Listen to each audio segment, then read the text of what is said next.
Salam sejahtera Malaysia, denyut nadi suara rakyat bergema di channel ini. Terima kasih kerana bersama-sama dalam channel ini untuk mendapatkan berita terbaru. Bagi anda yang pertama kali, sila tekan butang subscribe, like dan share. Kita jumpa lagi. Bye-bye. Salam sejahtera Malaysia, denyut nadi suara rakyat bergema di channel ini. Ini berita yang paling Mahathir takut, yang paling Tun Daim Zainuddin takut. Dan saya bukan bermaksud mereka, Tun Mahathir kah, Tun Daim kah, jadi orang ini perasuah. Sebab belum lagi ada dakwaan, belum lagi ada apa-apa perkara-perkara yang sudah dilakukan di mahkamah atau tindakan yang sudah dibuat. Tapi ini berita yang memang perlu untuk diperhatikan oleh seluruh rakyat Malaysia. Jangan entam SPRM, jangan entam Perdana Menteri kata macam-macam. Kerana ini ada seorang peguam kanan yang menerangkan perkara yang sebenar. Jadi kalau tak tahu apa-apa undang-undang Malaysia, jangan sok tahu rakyat-rakyat Malaysia yang tiba-tiba jadi peguam jadi-jadian, hakim jadi-jadian, macam-macam jadi-jadian lah. Harta hanya akan disita jika ada kaitan dengan kesalahan yang disiasat. Jadi tuan-tuan dan puan-puan yang dihormati sekalian, ini apa yang dilakukan oleh SPRM tidak salah, betul. Dan ini dibuktikan melalui undang-undang. Penyitaan sesuatu aset tidak boleh dilakukan sewenang-wenangnya, sebaliknya perlu melalui proses perundangan.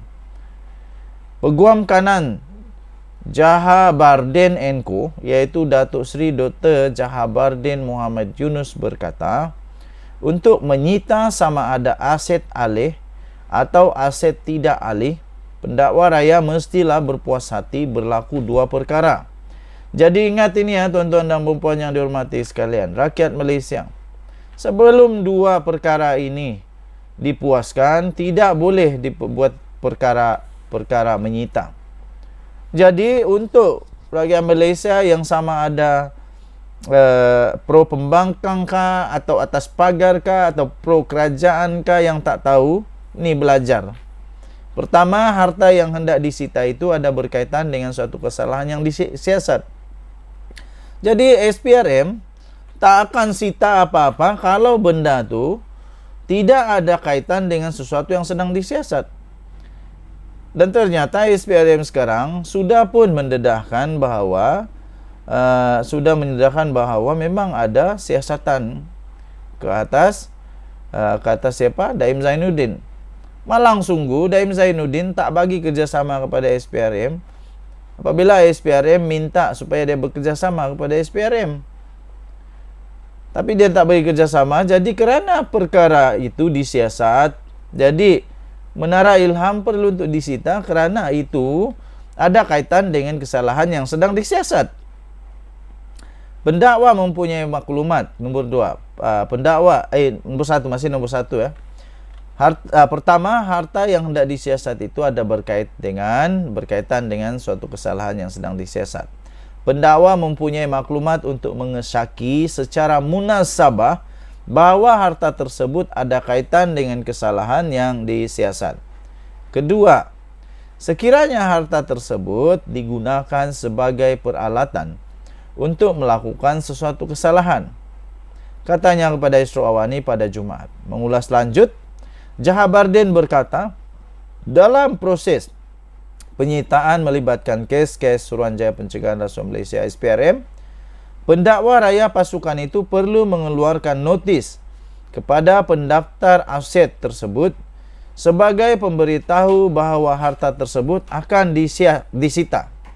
Selain itu, di bawah peruntukan undang-undang, notis berkenaan juga perlu disiarkan dalam 2 akhbar tempatan, termasuk sebuah akhbar berbahasa Melayu tambahnya. Menurutnya, perintah penyitaan di bawah SPRM adalah selama 18 bulan. Dan sekiranya dalam tempoh itu tiada berlaku pelucutan harta, maka harta itu akan dipulangkan kepada pendaftar aset terbabit. Dalam tempo itu katanya, sebarang urusan berkaitan dengan hartanah itu adalah tidak dibenarkan. Pada Kamis lalu, minggu lalu lagi nih, bangunan Menara Ilham di Jabatan Binjai, di Jalan Binjai. Menara Ilham di Jalan Binjai di sini, yaitu milik keluarga bekas Menteri Keuangan Tun Daim Zainuddin, disita oleh SPRM. Notis penyitaan bangunan setinggi 60 tingkat itu bertarikh 18 Desember itu disiarkan melalui ruangan pemberitahuan sebuah portal berita dengan ditandatangani oleh Timbalan Pendakwa Raya SPRM, yaitu Ahmad Akram Garim. Ia ditujukan kepada pendaftar hak milik pejabat pengarah tanah dan galian wilayah persekutuan.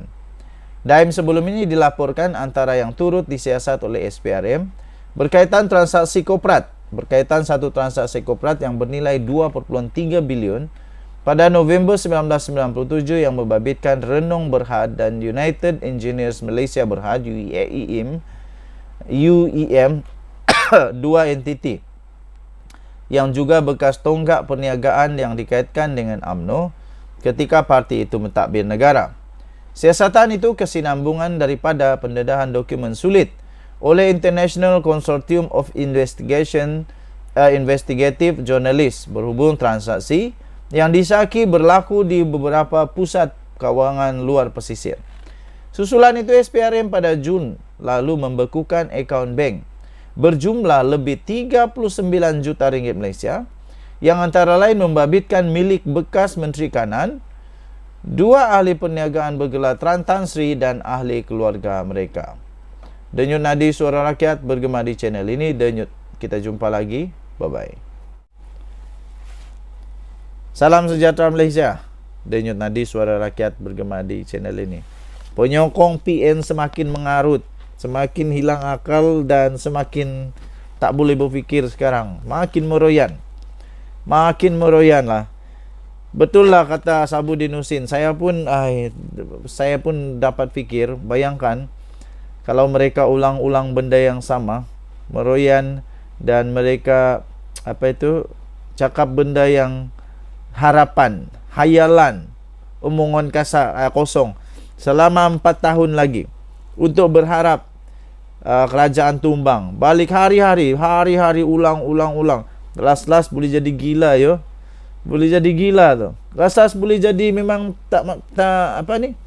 memang rosak akal. Kalau 4 tahun, bayangkan hari-hari ulang benda yang sama. Selepas tahun ke-5, walaupun kerajaan perpaduan tak tumbang, tapi sudah terset di minda dia sudah tumbang. Nanti dia betul-betul jadi gila. Betul, kalau dalam masa 4 tahun ulang-ulang perkara yang sama, harap perkara yang sama yang tak jadi kenyataan, tertekan perasaan, las-las boleh jadi gila. Kesian penyokong PN ni. Terbaru ini kerajaan bakal tumbang, penyokong PN makin mengarut. 27 Desember, Harapan Daily. Rafizi di dalam akaun X dia tulis begini, makin mengarut dah ni. Makin mengarut, betul tu Tuan Rafizi. Satu hari 25 Desember aku duduk rumah melayan 11 tun. 11 kucing-kucing aku yang melantun. Melantun kat rumah. Apabila ada satu akaun X ni dia sisipkan satu berita dan sisipkan satu coretan di X, dan Rafizi ambil coretan itu dan dia balas coretan tersebut. 25/12/2023 dimaklumkan kepada kami, Rafizi Ramli membuat berjumpa dengan 2 tun menjadi wakil Anwar Ibrahim atau cari jalan keluar dalam ura-ura PMX akan jadi XPM. Rupanya Rafizi di rumah melayan 11 tun. Iaitu kucing-kucing yang melantun kat rumah. Rafizi mewakili Anwar. Lepas tu ditulis pula Rafizi mewakili Anwar Ibrahim atau cari jalan selamat, berjumpa Daim Mahathir sebelum PMX jadi XPM. Semakin mengarut. Penyokong-penyokong sehingga kini penyokong-penyokong pembangkang sehingga kini masih lagi menyebarkan propaganda kononnya kerajaan perpaduan bakal tumbang dalam masa terdekat. Walaupun sudah berkali-kali jangkaan mereka itu meleset. Bahkan timbul dakwaan bahawa kerajaan pusat akan bertukar kononnya Jumaat. Nah, selepas beberapa kali tarik yang digempar-gemburkan tidak pernah berlaku apa-apa. Sudah lebih setahun sejak Datuk Seri Anwar mengetuai pentadbiran negara. Namun ura-ura Perdana Menteri baru akan mengangkat sumpah cumalah dilihat sebagai persepsi yang dimain-mainkan oleh laskar cyber yang tak ada lagi modal. Kesian. Terbaru salah satu akaun Pro-PN mendakwa Rafizi Ramli pada 25 Disember lalu telah bertemu dengan 2 orang tun untuk menyelamatkan kedudukan Perdana Menteri. Apalagi Rafizi pergi saman orang ni, dia buat fitnah tak keruan ni. Saman dia. Kasih saman banyak sikit kali ni. 1 bilion kah? Baru padan muka dia. Perkara itu turut menarik perhatian Rafizi yang menganggap propaganda mereka semakin mengarut. Dia kata makin mengarut dah ni. Satu hari 25 Disember aku duduk rumah melayan 11 tun katanya. 11 kucing-kucing aku yang melantun dekat rumah, balas Rafizi sambil meletakkan emoji gelak. Sementara itu menerusi satu kumpulan di Telegram, pelbagai andaian ditimbulkan, antaranya kerajaan bakal bertukar lah konon jam 5 petang lah. Ahli Parlimen Bangi Sarezan Johan pula dalam siapan diekspor kata ada pihak yang sedang membiayai laskar upahan cyber untuk terus membawa propaganda kerajaan tumbang walaupun hakikatnya tiada apa yang berlaku. Katanya, nasihat saya abaikan saja mereka, habis dana senyaplah mereka, siapnya. Denyut nadi suara rakyat bergema di channel ini. Bye-bye.